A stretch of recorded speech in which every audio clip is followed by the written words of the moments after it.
다 찾으신 줄로 알고 제가 읽도록 하겠습니다. 그 이튿날 하나님께서 부리는 악령이 사울에게 힘있게 내림에 그가 집안에서 정신없이 떠들어대므로 다윗이 평일과 같이 손으로 수금을 타는데 그때 사울의 손에 창이 있는지라. 그가 스스로 이르기를 내가 다윗을 벽에 박으리라 하고 사울이 그 창을 던졌으나 다윗이 그의 앞에서 2번 피하였더라. 여호와께서 사울을 떠나 다윗과 함께 계심으로 사울이 그를 두려워한지라. 그러므로 사울이 그를 자기 곁에서 떠나게 하고 그를 천부장으로 삼음에 그가 백성 앞에 출입하며 다윗이 그의 모든 일을 지혜롭게 행하니라. 여호와께서 그와 함께 계시니라. 사울은 다윗이 크게 지혜롭게 행함을 보고 그를 두려워하였으나 온 이스라엘과 유다는 다윗을 사랑하였으니 그가 자기들 앞에 출입하기 때문이었더라. 아멘. 우리는 지난주 말씀을 통하여서 다윗과 골리앗의 이야기를 살펴보았습니다. 골리앗이라는 큰 블레셋 장수 앞에서 모두 두려움에 떨며 어느 누구도 감히 나서지 못한 상황이었지만 이 매일의 일상에서 하나님과 동행하며 곰과 사자의 발톱에서 자신을 지키시고 보호하시는 그 하나님을 경험했던 이 다윗은 누가 감히 만군의 여호와의 이름을 모욕하냐라고 외치며 자신이 평소에 하던 대로 물매와 돌을 가지고 골리앗에게 나아갑니다. 그러면서 이렇게 외쳐요. 너는 칼과 단창과 내게 나아오거니와 나는 만군의 여호와의 이름으로 내게 나아가노라. 그러면서 내가 너를 쳐서 온 땅에 이 이스라엘의 하나님이 계신 줄 알게 하겠고 여호와의 구원하심이 칼과 창에 있는 것이 아니라 전쟁은 여호와께 속한 것임을 알게 하겠다. 아멘이세요? 그리고서 이 돌을 가지고서 물매를 탁 던졌더니 골리앗을 쓰러뜨리게 되고 이 블레셋을 무찌르게 됩니다.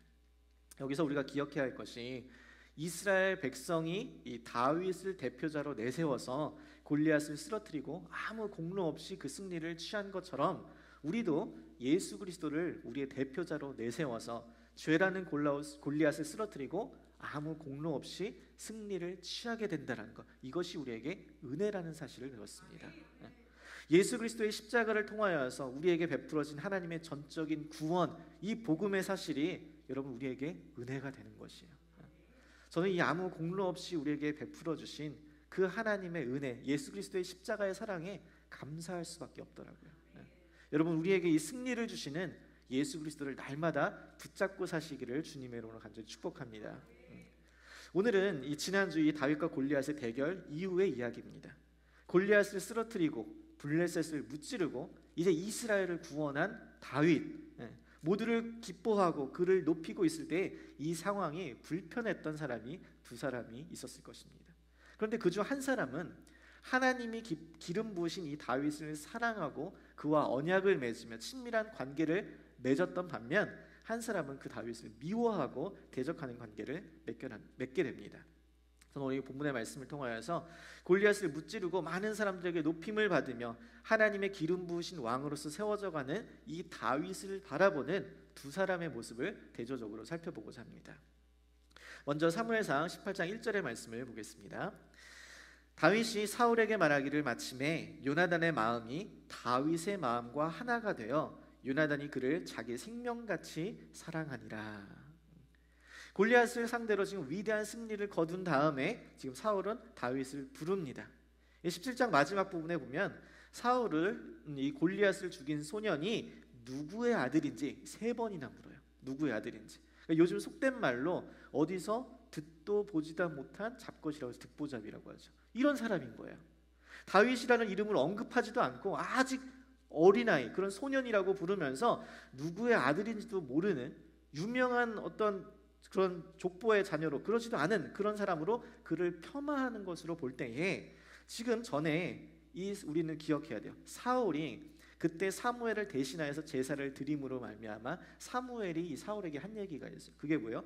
왕보다 나은 이웃이, 왕의 이웃이 이 나라를 줄 것이다, 그 나라를 취할 것이다 라고 예언했어요. 그러니까 지금 이 사울은 그것들을 생각하게 됐을 거예요. 그날 이후로 그 마음 가운데 계속 그 말을, 사무엘의 예언을 생각했을 것이란 말이에요. 왜요? 지금 자신은 블레셋을 무찌른 그 하나님의 사명에 불순종해서 그 이웃을, 그 하나님의 사명을 온전히 따르지 못했는데 지금 그 블레셋을 무찌른 다윗을 보면서 사무엘이 말한 사람이 바로 이 사람이겠구나라는 생각이 직감적으로 들었을 것이란 말이에요. 그러니까 다윗을 보는 게 편하지 않았을 거예요. 그런데 정말 신기한 것은 이 골리앗을 무너뜨리는 다윗을 보면서 사울의 아들인 요나단은 자기의 생명과 같이 사랑하며 더불어 언약을 맺고 자기가 입었던 겉옷을 벗어주고 자기의 군복과 활과 칼과 띠도 줍니다. 여러분, 옷은 그 사람의 신분을 상징합니다. 그러니까 이 사울에 이어서 정통 왕 위의 계승자인 이 사울 왕의 아들인 요나단이 자신의 겉옷과 자신의 무기를 모두 주었다는 것은, 다윗에게 주었다는 것은 요나단이 자신의 직위와 왕위 계승권을 포기하고 지금 다윗에게 넘겨준다는 것을 상징하는 것이에요. 이것은 그냥 다윗을 한 사람으로서 좋아하는 정도가 아닙니다. 골리앗을 이긴 한 신하에 대한 호감을 표현하는 것이 아니에요. 그렇다면 왜 이런 행동을 한 것이냐? 이 큰 골리앗 다윗, 이 장수를 물맷돌로 쓰러뜨린다는 것이 그만큼 말도 안 되는 이야기였던 거예요. 하나님의 도우심이 없이는, 하나님의 역사하심이 아니고는 눈앞에서 보고 또 믿을 수 없는 그런 사건이었습니다. 사실 다윗은 요나단보다 한참 어렸을 거예요. 그리고 사실 사람들의 시선이 왕의 아들인 요나단 자신이 아니라 누구의 아들인지도 모르는 이 다윗에게 쏠리는 것만으로도 충분히 마음이 불편할 수 있는 상황이었습니다. 그런데 여기서 요나단은 그 마음이 다윗의 마음과 하나가 되었대요. 자신의 생명처럼, 자신의 영혼처럼 사랑했대요. 서로를 동요맨 것처럼 친밀했다는 거예요. 여러분, 어떻게 그럴 수 있었을까요? 그는 자존심이 없었을까요? 그는 용맹함이 없었을까요? 그는 왕위를 취하고자 하는 그러한 어떤 마음이 하나도 없었을까요? 아니에요. 그는 사무엘상 14장, 여러분 기억하실지 모르겠지만 그는 홀몸으로 이 바다의 모래같이 많은 블레셋 사람들을 향해서 선제 공격을 했던 용맹한 장수였습니다. 그렇게 충분히 용맹하고 진취적이고 적극적이었던 요나단이 왜 자신의 겉옷과 무기를 다윗에게 주었냔 말이에요. 여러분, 요나단은 바로 이 사람이 사무엘이 말한 왕보다 나은 왕의 이웃, 그 사람이구나, 하나님께서 세우신 사람이 바로 이 사람이구나라고 생각했을 거라는 거예요. 그래서 그는 다윗을 하나님이 세우신 왕으로 인정하고 그와 언약을 맺으며 친밀한 관계를 맺게 됩니다. 여러분, 이것이 요나단이 하나님께서 기름 부으신 사람, 하나님께서 세우신 그 왕인 다윗을 마주하는 모습이었어요. 자, 그런데 동일한 상황 가운데 사무엘이 말한 왕보다 나은 왕의 이웃, 그 사람이 다윗이라는 것을, 이 블레셋의 골리앗을 무너뜨린 이 상황을 보면서 이 사람이 바로 그 사람이라는 걸 직감적으로 알았을 때, 인식했을 때에 그를 환영하고 그와 친밀한 관계를 맺었던 요나단과는 달리 그의 아버지 사울은 그를 대적합니다. 왜요? 6절부터 9절 다시 한번 볼게요. 6절부터 9절입니다. 무리가 돌아올 때에 곧 다윗이 블레셋 사람을 죽이고 돌아올 때 여인들이 이스라엘 모든 성읍에서 나와서 노래하며 춤추며 소고와 경세를 가지고 왕 사울을 환영하는데, 여인들이 뛰놀며 노래하여 이르되 사울이 죽인 자는 천천히요 다윗은 만만이로다 한지라. 사울이 그 말에 불쾌하여 심히 노하여 이르되 다윗에게는 만만을 돌리고 내게는 천천만 돌리니 그가 더 얻을 것이 나라 말고 무엇이냐 하고 그날 후로 사울이 다윗을 주목하였더라라고 합니다. 전쟁에서 승리하여서 이스라엘 군대가 탁 들어오게 되는데 여인들이 나와서 춤추면서 환영을 하고서 막 노래를 부르는데 하는 얘기가 사울이 죽인 자는 천천히요 다윗은 만만이로다, 딱 이야기한 거예요. 언뜻 이 가사를 들어보면 사울을 굉장히 낮추고 다윗을 높이는 것처럼 보입니다. 사울보다 다윗을 10배나 칭찬한 것처럼 느껴져요. 그죠? 그럼 이 사람들이 사울을 지금 무시하고 다윗을 왕으로 세우려는 그런 음모 가운데 이렇게 부르는 것일까요? 여러분, 이 질문에 좀 대답을 하려면 히브리어 시나 이 노래 가운데 이 구조를 좀 이해할 필요가 있는데, 히브리어 시나 노래의 특징은 이 평행법입니다. 그래서 앞에서 어떤 숫자가 사용되면 뒤에서는 더 큰 숫자가 사용되는 것이 일반적이라는 거예요. 그래서 이 숫자의 평행법을 따라서 앞과 뒤를 합쳐서 하나의 메시지를 전달하는 것이 특징입니다. 그러니까 쉽게 설명하자면 사울과 다윗, 이 둘이 죽인 자가 천천히요 만만이로다 라는 의미로서 이 둘이 수많은 블레셋 사람들을 무찔렀다, 그들을 죽이고 그들에게 승리를 우리가 거두었다라는 그것을 강조하기 위함입니다. 그러니까 사울과 다윗을 비교하거나 사울을 무시하고자 하는 그런 의도가 아니라는 거예요. 그런데 문제는 사울의 귀에는 그렇게 들린 거예요. 그 여인들의 노래를 다르게 해석하고 다르게 이해하고 다르게 판단합니다. 왜요? 자신의 왕인, 자신이 지금 이스라엘의 왕인데 그 나라가 다윗에게 빼앗길 것 같거든요. 사무엘이 그 왕보다 나은 그 왕의 이웃이 그 나라가 빼앗길 거라고 하는데 그 사람이 바로 이 사람 같거든요. 사무엘이 말한 그 사람이 바로 이놈 같아요. 내 눈앞에 있는 그 놈. 그러니까 사울이 불쾌한 거야. 이제 그가 나라 말고는 얻을 것이 더 무엇이 있겠느냐라는 그 생각이 확 들게 된 거예요. 그 마음에 미움이 싹트고 질투와 시기심이 그 안에 생겨지게 됩니다. 그 마음에 악한 영의 지배를 받기 시작한 거예요. 그래서 다윗이 수금을 타는데 사울이 자신의 손에 있던 이 창을 던져서 그를 죽이려고 합니다. 정말 무서운 게 사울이 속으로 생각해요. 내가 다윗을 벽에 박으리라. 창에 꽂아서 벽에 박겠다는 거예요. 창을 꽂아서 이게 정말 무서운 생각이잖아요. 어떻게 이렇게 잔인한 생각을 할 수 있을까 싶은데 여기서 이 박으리라라는 이 동사는 아까 여인들이 노래를 부를 때에 그들이 죽인 자라고 할 때 쓰인 이 죽다라는 동사와 같은 동사예요. 그러니까 아마도 사울이 창을 들고서 마음속으로 다윗을 내가 못에 박으리라, 창으로 박으리라는 생각을 할 때 그 여인들의 노래소리를 생각하면서 그것들을 상기시키면서 화가 나갖고 그걸 죽이겠다는 그런 마음이 들었다는 거죠. 여러분, 이렇게 질투가 무섭습니다. 그 마음에 시기와 질투, 미움이 들어가면 그 질투는 멈추지 않고 점점 더 강해지고 커져가는 거예요. 그리고 결국 한 사람이 정상적인 사고와 판단을 하지 못하게 되고 그 영혼이 파괴되게 됩니다. 이렇게 악한 영에 사로잡힌 사울이 다윗에게 창을 던졌는데 이 수금을 타고 있던 이 무방비 상태의 다윗이 그 창을 2번이나 피합니다. 정말 이 상황에서 가까운 거리에서 날아온 그 창을 한 번도 아니고 2번이나 피한 것은, 여러분, 우리가 이 입장에서 보면 하나님이 정말 도우셨다라고 생각하지만 사울의 입장에서 생각해보면 진짜 짜증 지대로다 이렇게 생각했을 거 아니에요. 얼마나 화가 나요. 그렇게 죽이려고 하는데 안 죽어.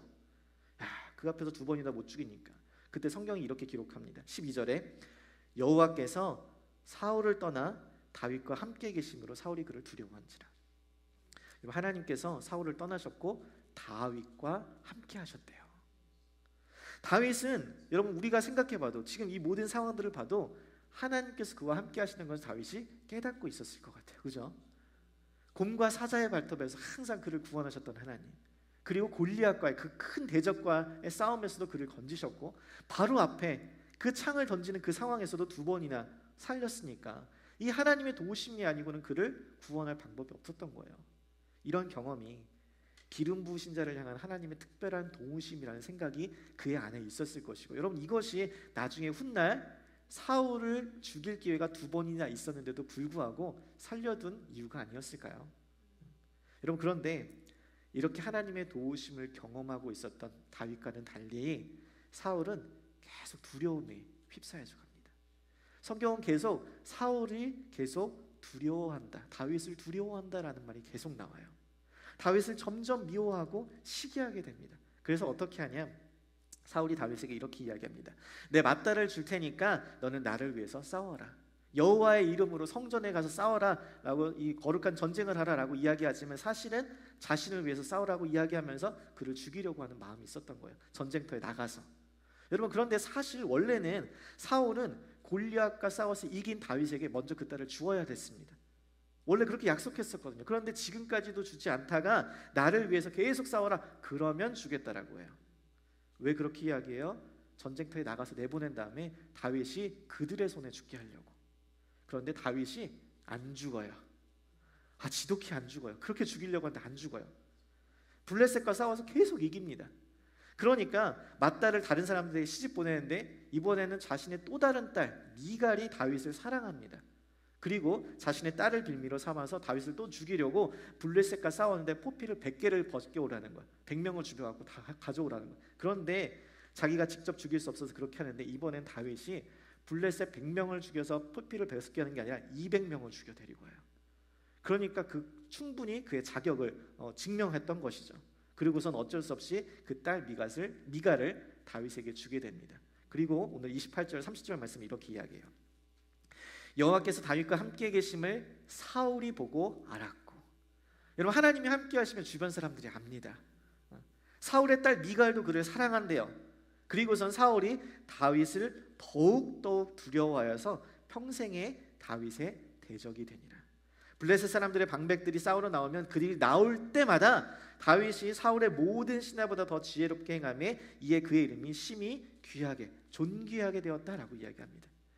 여러분, 우리는 다윗의 편에서 항상 생각하니까 정말 은혜된다 하지만 여러분, 사울의 입장에서 생각해보면 얼마나 짜증이 날까요? 그렇게 죽이려고 하는데 그렇게 안 죽어요. 여러분, 오늘 이 본문의 말씀 속에서 우리는 두 가지 영적인 교훈을 좀 생각해 보아야 합니다. 하나는 하나님께서는 우리의 삶의 위기를 기회로 바꾸신다는 사실이에요. 사울의 입장에서 상황을 좀 더 생각해 보면 정말 어쩜 이럴까 싶어요. 사울이 다윗을 죽이려고 자꾸 블레셋 전쟁터에 보내는데 계속 이깁니다. 지지도 않아요. 죽지도 않아요. 그러니까 온 백성이 다윗을 좋아하고 사울의 신하들마저도 다윗을 좋아합니다. 더 심각한 건 자신의 딸도 다윗을 사랑해요. 속이 문드러져 가겠죠. 우라통이 터지겠죠. 정말 되는 게 하나도 없다라고 생각할 것입니다. 사울은 다윗을 짓밟아 죽이려고 하는데 다윗은 점점 더 인정받고 높아져 가요. 전에 사울이 왕이 되기 전에 여러분, 우리가 기억하면 하나님께서 왕을 지명하고 그 다음에 전쟁을 통하여서 그 왕이, 지명된 왕이 자신이 자격이 있는지 증명하고 그 다음에 백성들의 인정을 통해서 왕으로 세워진다라고 했습니다. 그런데 지금 사울이 다윗을 죽이려고 하는 이 과정들이 사실은 오히려 다윗이 왕으로서의 자격을 증명해가는 과정이 되고 있다는 거예요. 그리고 무엇보다 하나님께서 사울에게 명한 이스라엘을 블레셋으로부터 구원하라는 그것이 이 사울의 왕으로서의 사명이라고 했는데 그의 불순종으로 그 사명을 지키지 못했잖아요. 그런데 다윗은 그 블레셋으로부터 계속 이스라엘을 구원해가고 있는 거예요. 그러니까 오늘 본문을 통해서 우리가 주목해야 할 것은 사울이 다윗을 죽이려고 하는 행하려고 하는 행동 하나하나가 다 결국은 다윗이 왕이 되도록 돕는 그러한 결과로 이어졌다라는 사실입니다. 사울은 다윗을 죽이기 위해서 군대의 장으로 임명하고 전쟁터에 계속 내보내서 싸우게 하는데 하나님은 오히려 그 위기를 기회로 바꾸셔서 이 다윗을 계속 사람들로 하여금 인정받게 하고 지혜를 줘서 그것들을 잘 행하게 하고 그러하여서 왕으로 사람들에게 인정받고 높임을 받고 존귀하게 여김을 받게 하시는 거예요. 다윗의 입장에서는 여러분 생각해보죠. 들판에서 양을 치고 있다가 갑자기 사무엘이라는 사람이 나타나고 기름을 부은 다음부터 엄청난 폭풍 속에 빨려 들어가는 것만 같을 것입니다. 감히 상상할 수도 없는 거인 골리앗과 싸우게 되고 하나님의 이름으로 진짜 골리앗을 무찔렀는데 오히려 그때부터 일이 꼬이기 시작해요. 수금을 타다가 창에 꽂혀 박힐 뻔합니다. 계속 전쟁터에 나가래요. 안 나가면 더 위험하니까. 여러분, 우리는 종종 이 사실을 잊고 나는데 사실 다윗은 목동이었어요. 양을 치는 사람이었습니다. 어려서부터 용사로 전쟁에 나가서 훈련받은 사람이 아니에요. 왜 내가 갑자기 이런 위기의 상황에 나가는지 이해할 수도 없었을 것입니다. 그런데 하나님은 이러한 모든 상황들을 통해서 다윗을 이스라엘의 왕으로 세워가세요. 사람들로부터 인정받게 하고 사람들이 그를 사랑하게 하고 그를 존귀하게 여김을 받게 하면서 하나님께서 그와 함께 계시며 그를 지키십니다. 그러니까 여러분, 한 사람이 왕이 되고 리더가 된다라는 것은 그 한 사람의 혼자의 능력, 그 한 사람의 기술, 그 사람의 어떤 힘으로 되는 것이 아니에요. 하나님께서 그에게 권위와 능력으로 지위를 주시는 거예요. 아멘이세요? 왕은 그렇게 세워졌던 것이에요. 다윗은 그렇게 하나님의 주권적인 섭리 가운데 왕으로 세워져 갑니다. 그런데 오늘 본문에서 우리가 깊이 깨달아야 할 또 다른 영적인 중요한 원리가 있습니다. 교훈이 있어요. 그것은 바로 이 질투라는 감정이 우리의 삶과 영혼을 얼마나 파괴적으로 만드는가라는 것이에요. 질투는 여러분 참 무서운 감정입니다. 여러분, 질투 다 해보셨죠? 안 해본 적 없으실 거예요. 누구나 다 합니다. 한번 그런데 이 감정이 우리의 마음속에 사로잡히게 되면 시간이 지날수록 약해지는 것이 아니라 점점 더 강해집니다.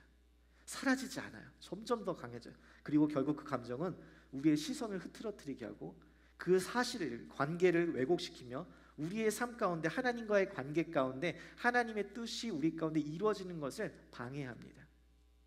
사울이 그랬어요. 그는 처음에는 다윗을 사랑했습니다. 다윗을 통해 위로를 받았어요. 그러나 백성들의 노래 한 구절, 사울은 천천히요 다윗은 만만히로다, 이 한마디가 그의 귀에 들려지는 순간 그의 열등감이 사로잡히게 되고 질투심을 일으켰습니다. 그 이후로부터 그는 다윗을 사랑하지 못했어요. 그리고 하나님께서 다윗을 통해서 이루시고자 하는 더 크고 놀라운 계획 가운데 그것들을 받아들이지 못했습니다. 아카데미상을 휩쓴 명작 이 아마데우스라는 영화가 있는데 여러분들 나중에 기회가 되면 한번 꼭 보세요. 이 영화는 천재 음악가 볼프강 아마데우스 모차르트와 그를 지켜보던 또 한 명의 음악가 안토니오 살리에리의 이야기를 다루고 있습니다. 살리에리는 사실 당대 최고의 작곡가로서 이 오스트리아의 궁정에서 활동하는 훌륭한 음악가였습니다.